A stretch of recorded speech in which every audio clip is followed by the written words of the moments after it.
friends, and welcome back to 155 Books. My name is Shannon, and today I am sharing the mid-year book freakout tag with you all because I love this tag so much. I'm filming this on the 23rd of June and filming it on one of the hottest days of the year so far for some reason, so I apologise if I look very, very hot.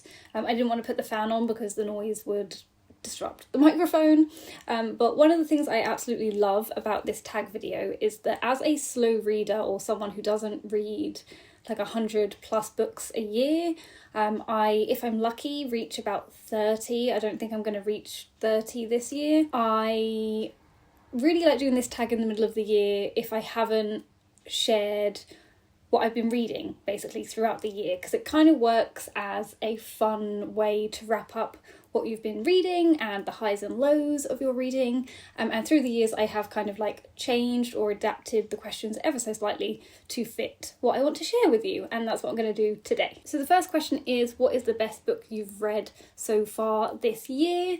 I haven't even finished this book I'm about to talk about, but I know it's going to be probably, I'm going to say it now, my favourite book of the year. It's going to be the best book I have read all year by the end of the year, and I can just tell. And you won't be surprised when I tell you what it is. But it's Intermezzo by Sally Rooney. So this has been on my TBR for a ridiculous amount of time, considering I love Sally Rooney.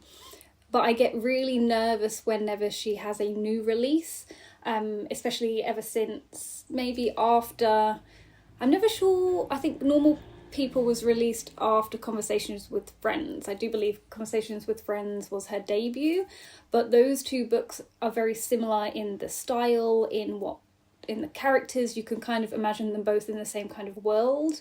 Obviously, it is definitely contemporary fiction, but Beautiful World, Where Are You, and Intermezzo definitely feel a lot more modern, because obviously she wrote them more recently.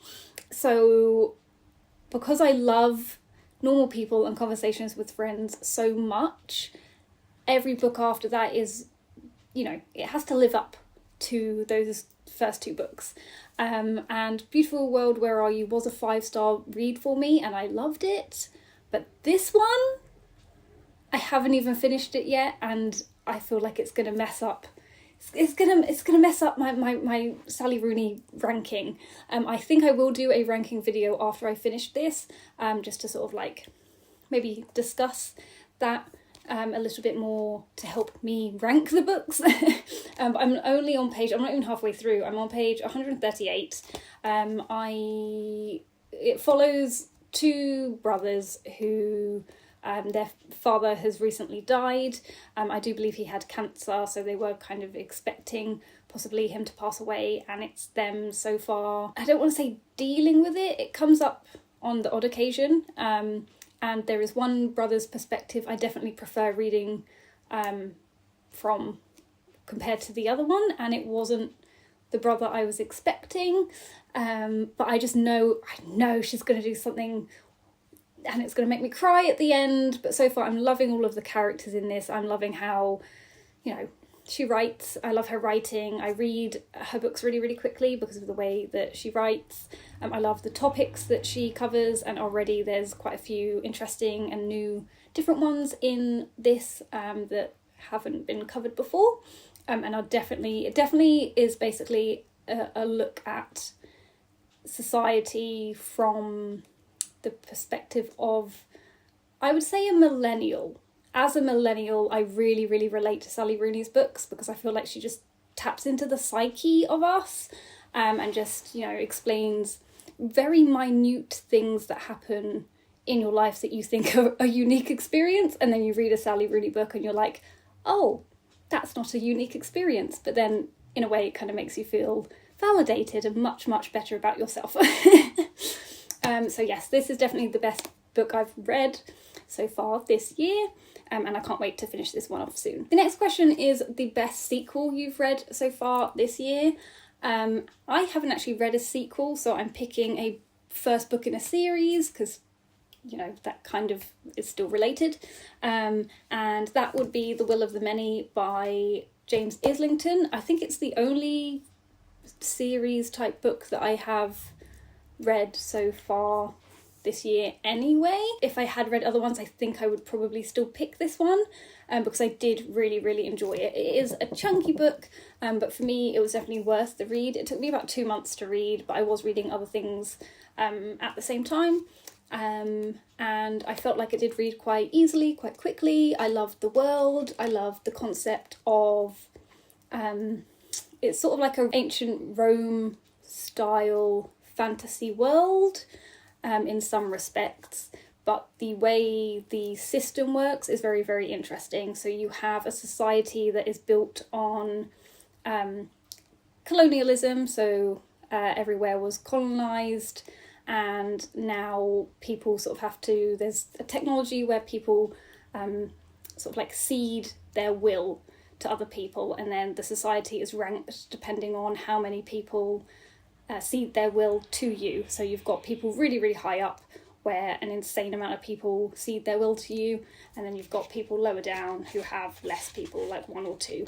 I would say it doesn't actually go into that ranking in society as much as you think it would. There's a lot of other things going on. If you love a fantasy series or a fantasy book that contains the whole young student goes to an academy to learn and become better and top of his class, and there's an objective, then this one is for you. And that is one of my favourite tropes in a fantasy series and book, is, you know, in the first book where they go to an academy and they're like the odd one out and they have to learn how society works and what's going on. And that's probably why I enjoyed this, but there's a lot of other things going on, and you're constantly questioning things are happening, and you're like, what does this mean? But thankfully you do get some answers, because that's another thing that annoys me with some fantasy series, is where you're left with all these questions and you don't get the answers until the end of like the 3rd or 4th or 5th or 7th book. No thank you. Thankfully this one you do get answers throughout the book, but again it does leave it in a position where you definitely want to read the next book, and I'm really looking forward to the sequel of this. I am waiting for the paperback to come out, and it's going to upset me, I think, because there has been a cover change. I haven't seen the second book with a cover like this. I don't understand why they do this to people. Question number 3 is a new release you want to read but haven't read yet. So I've got 2 books for this question. The first one is one that I have bought, that I own, that is a new release that I want to read but haven't yet, and that is Heart the Lover by Lily King. So if you didn't know this about me, I do love the Women's Prize, and I love watching booktubers read the entire either long list, short list, and I love that time of year. However, me personally, again, as a slow reader and someone that doesn't read that much, I try to read at least 1 book from the long list every year, and this year the one that I most wanted to read was Heart the Lover, so that's why I've got this one. Obviously it was difficult this year because there were so many that people enjoyed, but in terms of the kind of books that I like to read, I definitely thought this one was more for me. And yes, it's short, which we always love. So yeah, I'm kind of pleased. I don't really know much about this other than apparently it's like a love story of 2 people who met in college. Maybe it like flashes backwards and forwards, I don't know, but I do like going into these not knowing a lot. But yes. This one was shortlisted as well for the Women's Prize for Fiction. So this one I definitely want to read soon.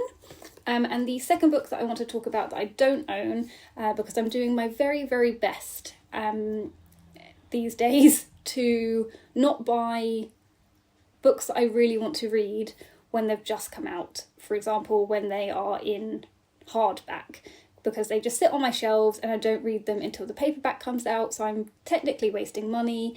And in terms of shelf space, paperbacks take up less space. So the second book I want to talk about that I do really, really, really want to read, and the paperback better be the exact same cover as the hardback because it's a really good cover, but that is Yesteryear by Caro Claire Burke. Like I say, the cover is gorgeous. I have been tempted so many times when I've seen it in store to buy the hardback, but I know that it will sit there and it will not get read until the paperback comes out. And then at least I'm much better, I think, when the paperback does come out and I buy them. I do kind of, because I've been waiting so long, I'm more excited that I read them like straight away. But yes, I have fallen for the hype for this. It does sound really interesting. One of the reasons why I've fallen for the hype and I definitely want to read it and spend money on buying the paperback when it comes out is because Willow from Willow Talks Books did a review of this and said it was great. And I trust Willow with my life when it comes to book recommendations and what is worth reading and what is not worth reading. So as soon as I saw Willow say that this was worth the hype, I was like, I am sold. So yes, I will hopefully be reading that when the paperback comes out, which I don't think is until next year, but that's fine. The next question I'm also going to kind of like change slightly, but the question is what are your most anticipated books for the second half of the year? I, again, as a backlist booktuber and someone who just gets to things late, I don't really do the whole anticipated thing unless it's an all-time favourite author, so like Sally Rooney or M.L. Rio or somebody like that. So I'm going to talk about two books that have actually come out sort of in the middle of the year, this year, that I have been anticipating, and what's even great for you guys is that those books are now out. So if you're also anticipating them, you can read them. So the first one is obviously Char's, from her newly changed channel name, Thoroughly Enjoyed Life, which I massively advocate for because I just love her reasons for changing the channel name and the new type of content she's doing. So I'm going to link that in the description box and I really want you to go check that out. But obviously Char released her new poetry collection in June and I love her. I love her so much and I love her poems so much, and even though for months she kept saying to me, oh, you know, I don't think it's my best, I think it's my Tortured Poets Department album, but the poetry collection version where I just needed to write them, and I can tell you now, because I have read it, that she is wrong. I think there's some poems in there that have like shot up to be some of my best poems that she has written. The cover design is gorgeous. I still need to get my hands on a physical copy because I pre-ordered the Kindle version. But again, Char is just so honest in her poetry collections about life, which is one of my favourite things about her poetry. And in this collection there's different themes and different topics that she hasn't really covered before that I really, really enjoyed. So I'm also going to leave a link in the description box to the poetry collection as well if you want to get your hands on a copy, because I would recommend. And the second book that I was anticipating that I have not read yet or got my hands on a copy, because again I think I might wait until the paperback comes out, and I haven't heard anybody talking about it, even though it's been available to pre-order for what seems like basically 6 months. But that is Land by Maggie O'Farrell. So this is the first Maggie O'Farrell book since Hamnet that I have genuinely really wanted to pick up. I do have a copy of The Marriage Portrait on my TBR that I bought, again, pre-ordered in hardback, and it is still sat there. And that's why I want to wait for the paperback version of Land. I think I just got into the hype of loving Hamnet. And yes, she is a beautiful writer, but the reason why I wanted to read Hamnet was because of the story and not necessarily the writing. So that's why I just haven't reached for the Marriage Portrait. However, the story for Land, I do believe it is set in Ireland during the potato famine or the Great Hunger. People call it different things. So set in 1865, and I love any book set in Ireland, and it's a period of time that is historically, covered quite a lot in poetry, and I've read a lot of poems, but not a novel. So I am very much interested in reading that, and I do think that the lyricism of Maggie O'Farrell's writing is really suited to this kind of story. But again, like I say, I haven't heard anybody talk about it or review it yet, which is interesting, but they will definitely come through by the time it comes out in paperback. Next is your favourite new author, or which could be a debut author or just an author that is new to you. So in 2026, or the first half of 2026, I read 2 books by this author who's been around for a ridiculous amount of time. But in January, I read my very first Emily Henry book. So as I said, in January, for my very first Emily Henry book, I read People We Meet on Vacation, because obviously the film was released and I wanted to read it before watching the film. I'm very glad I read it before watching the film, because I actually didn't love the film. I like the actors that were in it. However, I feel like it should have been a series and not a film. There's quite a few issues I had with it. As a rom-com film, I feel like it just doesn't hold up particularly well in itself. However, the book is great. So I did really enjoy the book. I think I gave this 4 stars.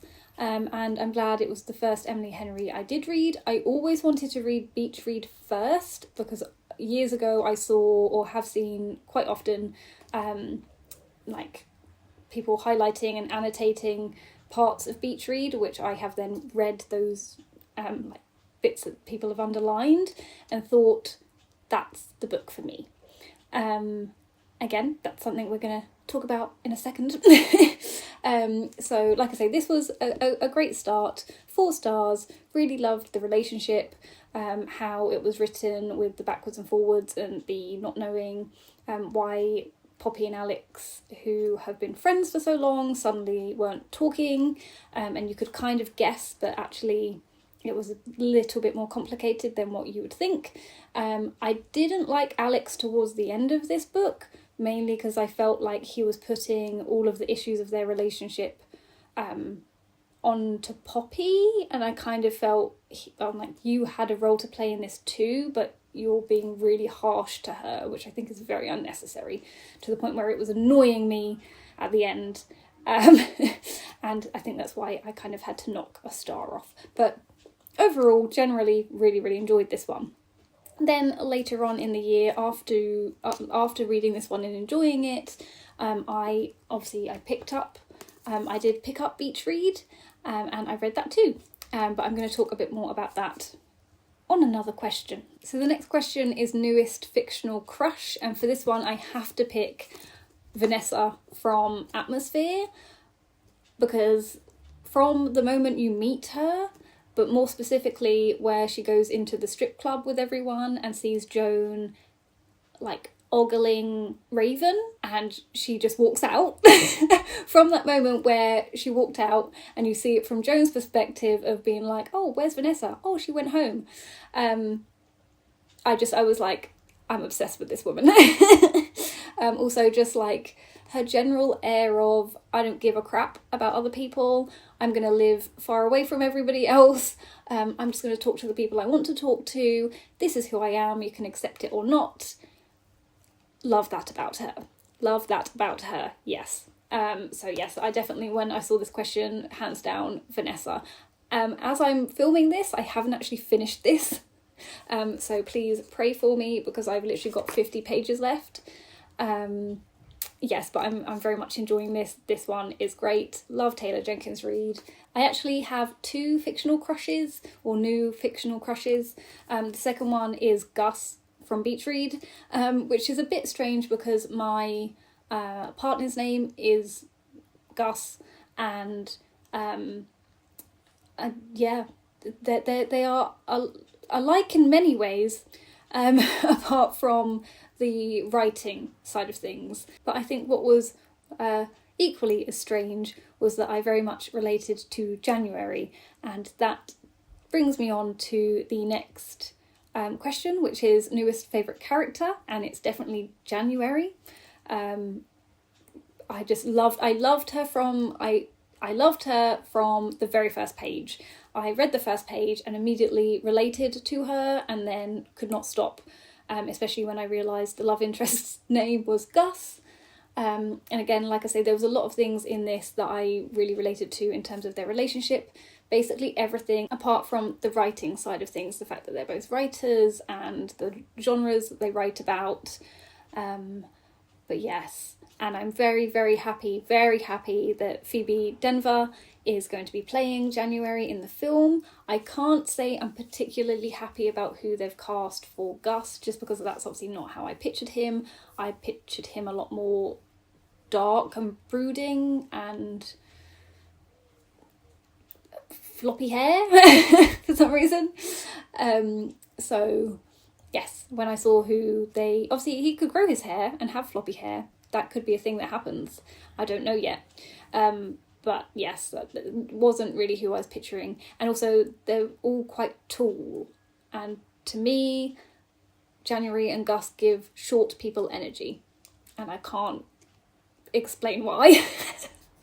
But I do want to go on to a slightly different question. I've done these all out of order, which is biggest surprise, because my biggest surprise was Beach Read, in that it was a surprise and it wasn't. I love how well I know myself, in that I always wanted to read this one first because I knew that I was going to love this one the most. I was right. This is now like an all-time favourite book for me, in terms of that was the biggest surprise. I wasn't expecting that to happen. To me, this and People or You and Me on Vacation, or whatever it's called, just are worlds apart. Just worlds apart. And I am afraid that I don't really want to read any of the other Emily Henrys, because I know they're just not going to be this book. Victoria from What Victoria Read talked about this book when she did her monthly wrap-up, the month that she read this, and said a similar thing that I would say, in that it's not just like a cutesy romance book, it's a lot deeper than that. It follows two people who have a lot of like trauma, essentially, and are learning to love themselves, the world, and each other, like, again, through loving each other and through writing and through doing what they love. And it's just so beautiful. It's such a good book. It's so good. So yes, this one was definitely my biggest surprise, and I can't wait to reread it and annotate it. And now I understand why I've seen people annotating it all over Instagram and quotes from it, because it is just that book. Now the next question is biggest disappointment. I feel very odd talking about this on my channel, but I do want to talk about it, to be entirely honest. My biggest disappointment this year was Hot Wax by ML Rio. So obviously I went to the author event for this and I met her, which will still be one of my favourite experiences of all time.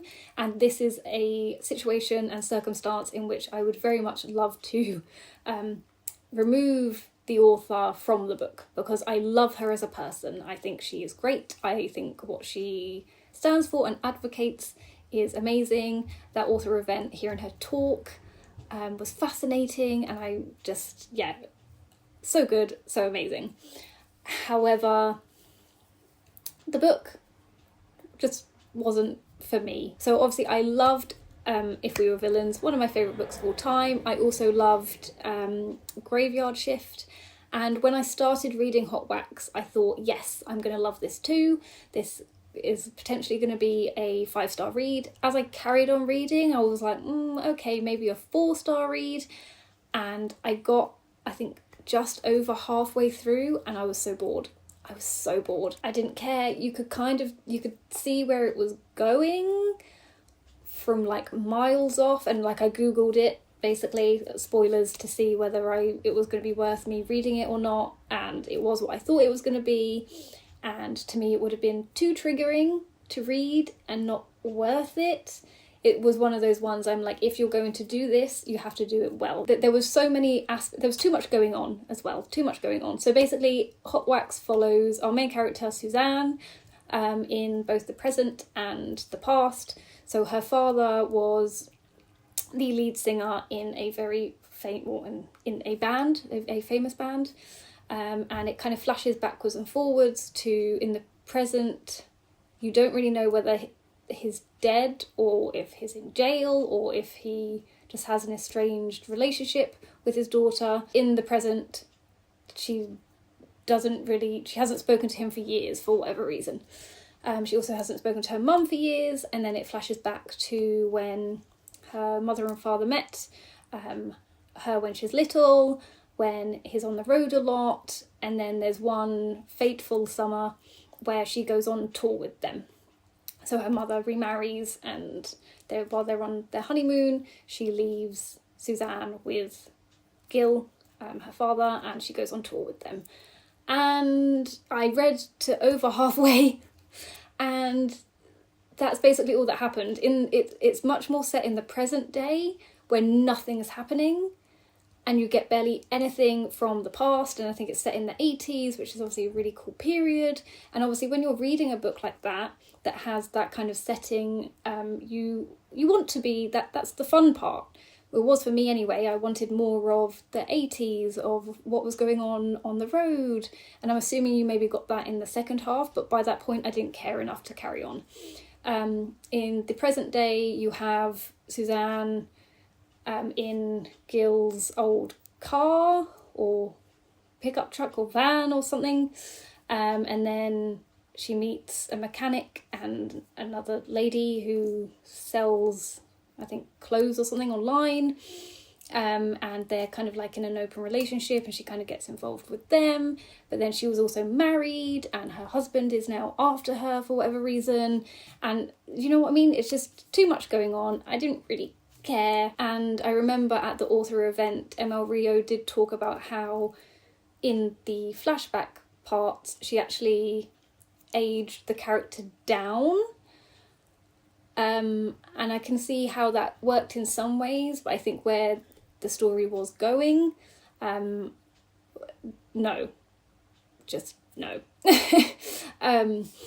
So yes, I'm glad I DNF'd it if it was going in the direction I thought it was going to go.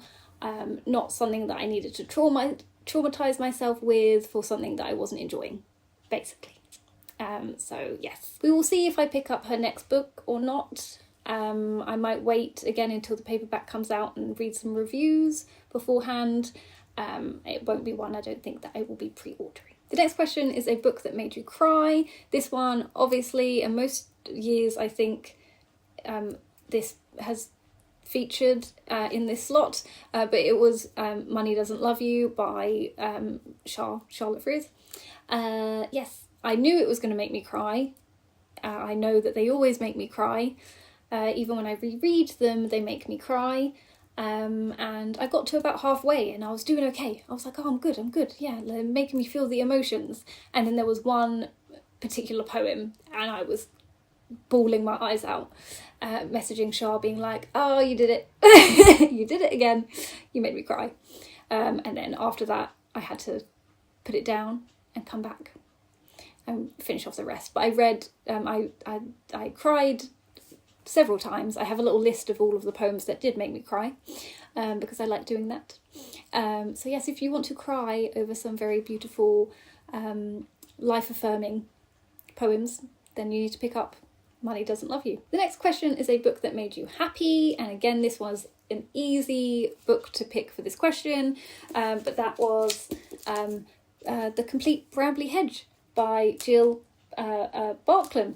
So I read this in April and I'd only just bought it, and I remember when I did buy this, it was quite expensive for what it is, and I did at the time kind of think, do I really have the money to be spending this much on a book like this?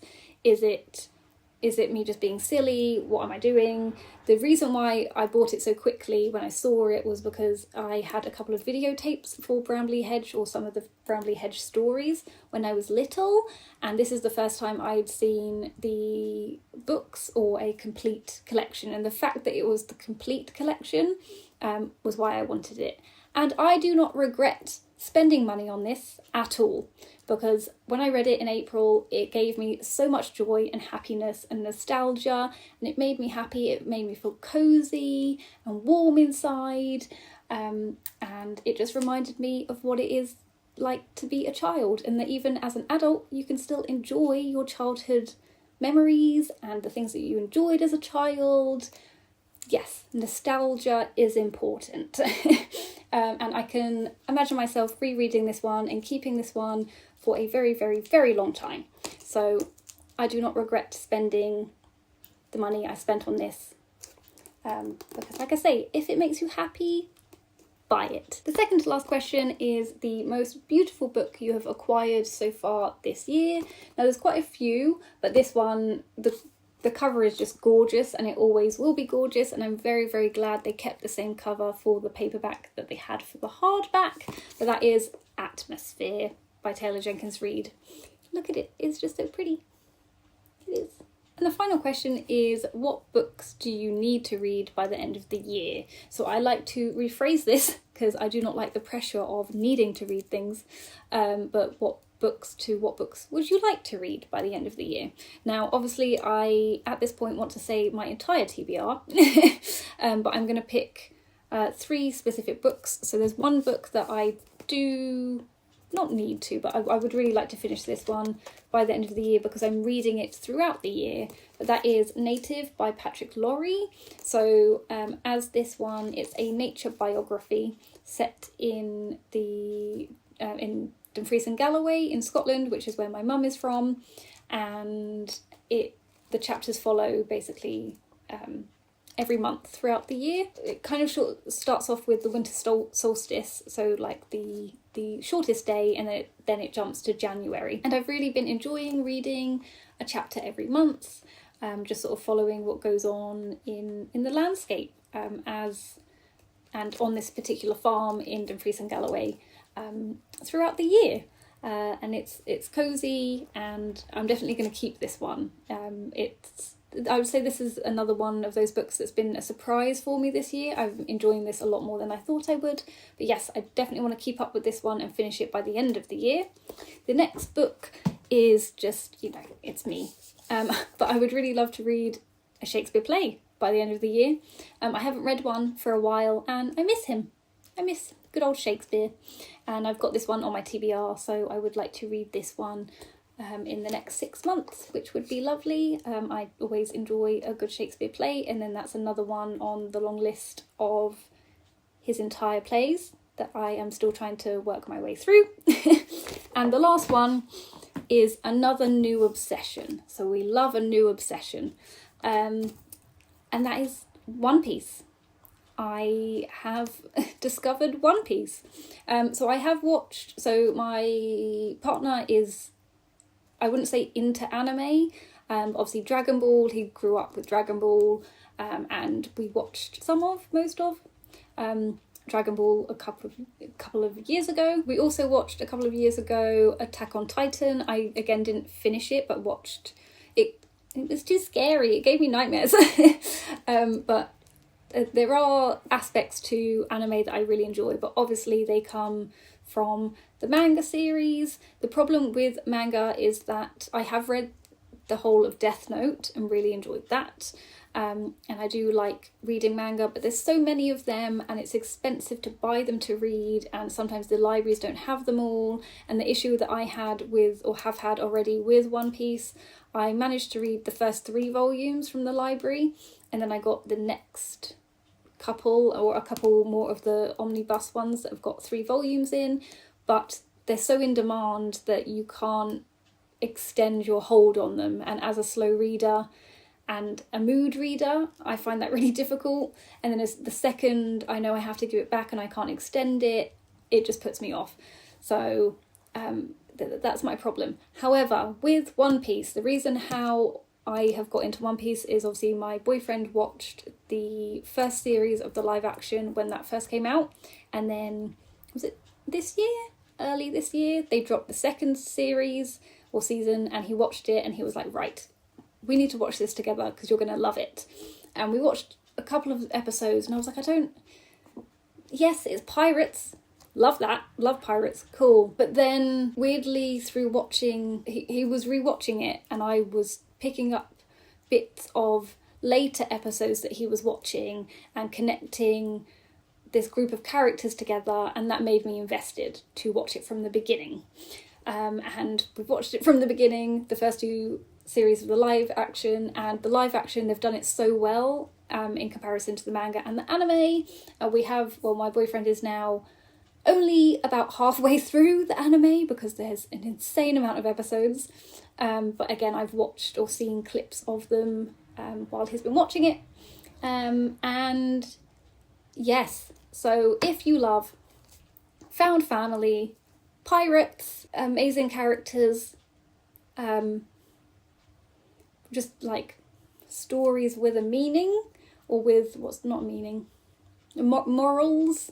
Like I feel like Oda is obsessed with each arc of the anime and the manga series being like, the moral of this is or was, look at your own society and look at the world today and look how terrible everything is. So we love that. But of course I love Tony Chopper, love him, and that's why I've got this one and I want to read this one by the end of the year. My boyfriend bought me this for my birthday, but this is the omnibus, the 3 volumes that include the introduction of Tony Chopper, who we love because he is just so cute. And I also am obsessed with and love Robin from what I've seen, because she's an archaeologist and she loves to read and she is like best friends with Tony Chopper. So I kind of want to watch the whole of the anime now, and I know that will be a big investment of my time. But first I want to start with reading this. Like I say, I have read the first 3 volumes already, so I'm kind of like clued into what's going on, and obviously watched all of the live action up until this point anyway, so jumping in at volume 16 isn't going to be that big of a deal because, like I say, I do kind of know the story anyway. But yes, excited to read this one by the end of the year. Well, thank you so much for listening to me ramble about all of the books that I have read this year, the ones that I've loved, the ones that I haven't, the ones that I want to read by the end of the year, and ones that I don't even own yet. If you made it to the end of the video, please leave a shocked face emoji, as in a freaking out emoji. Thank you guys so much for watching, and hopefully I will see you soon in a next video. Bye!